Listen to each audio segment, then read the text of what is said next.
These fighters opened fire on our aircraft, and what you see in the video is the actual response.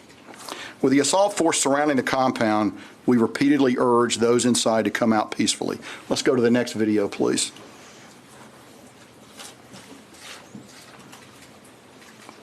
So this is a video of the assault force actually closing up to the compound.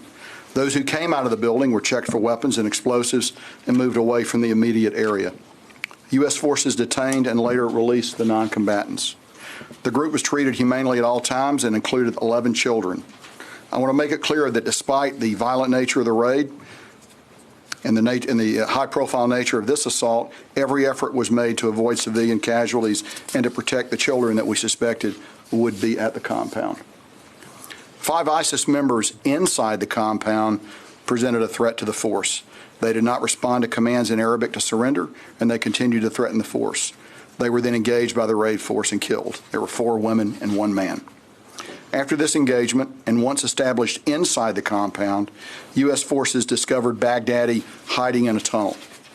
When capture at the hands of U.S. forces was imminent, Baghdadi detonated a bomb he wore, killing himself and 2 young children that were with him.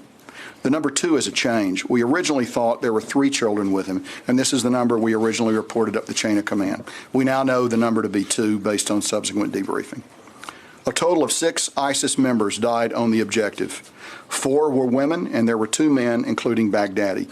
This is in addition to the 2 children killed by Baghdadi as he blew himself up. Let me emphasize again that 11 children were protected by the assault force, and 2 men on the objective were detained by the assault force, and they were extracted with the force. After Baghdadi's murder-suicide, our assault force cleared significant debris from the tunnel and secured Baghdadi's remains through DNA identity confirmation, which were flown with the assault force back to the staging base.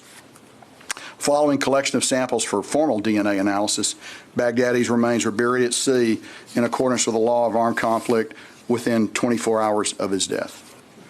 While the assault force was securing the remains, they also secured whatever documentation and electronics we could find, which was substantial.